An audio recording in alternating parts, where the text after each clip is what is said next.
Hello everyone, welcome back to the channel. Hope you are doing well and fine, and in today's video I'll be showing you Depop how to add back. So without wasting any time, let's just jump right on the video and make sure to watch this video till the end and follow the steps as well. Depop doesn't have a traditional add to back or cart feature like some commerce sites. You can only buy one at a time. To do it now, simply head over and open up your Depop app and then be sure to be logged into your account as well. Then once logged into your account, what you need to do is tap on the discover button on the bottom, or simply tap on the search bar and search for the item that you want. And once you have selected the item, what you need to do is just simply tap on this cart option on the top right corner of the screen.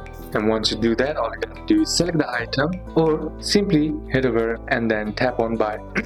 Once you tap on buy, you will be added to the bag. Simply tap on view bag to view the items that you have kept in the bag. So these are a couple of steps that you can apply, and that's it for today's video, guys. Hope this video was useful to you. Leave a like if it did, comment down any questions that you have, and see you soon on the next one.